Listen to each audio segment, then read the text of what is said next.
Now, there's four things you, me, and everybody else that wants to do something in life, four things we got to do to be successful. Now, it's something we already know that we've been told, but sometimes I find it helps if they spelled out for you. So it kind of gives you a map or a guideline. Now, these four things involve four doors. First door is the bad door.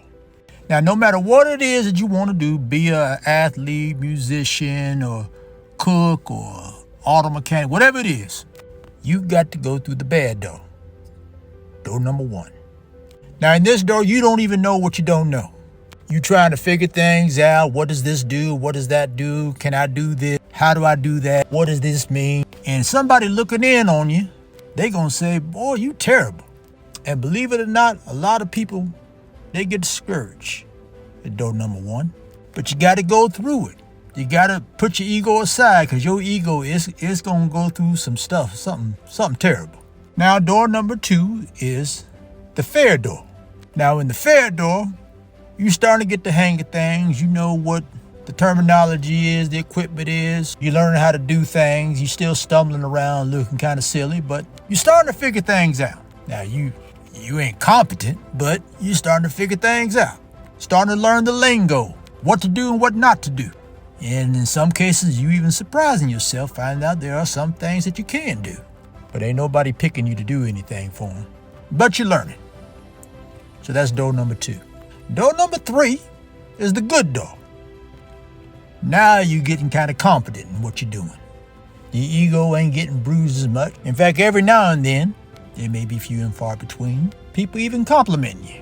Good job. You may even get a, hey, you're not too bad every now and then. When people are making a list of candidates to do what you're doing, more times than not, you're going to be on that list, at least for consideration. You're really starting to come into your own. And the fourth and final door is the door of excellence. Oh, you're the man in this one. You're the one people going to. You're the expert now. You make it all look so easy, like anybody can do it. That's when you're starting to get the accolades, the jealousy, all the good stuff, and the bad that comes along with being on top. But you're there. Now, it's the same thing when you witnessing for Jesus Christ, whether it's talking to people or preaching, walking up to a total stranger, whatever it may be. You just remember, you got to go through them doors. So don't get discouraged. Because if there's one thing that ties them all together, that gets you from one door to the next, is consistency. The more times you do it, the more often you do it, the quicker you get to the next door. So when you get frustrated, just remember, it's a process. Don't close the door.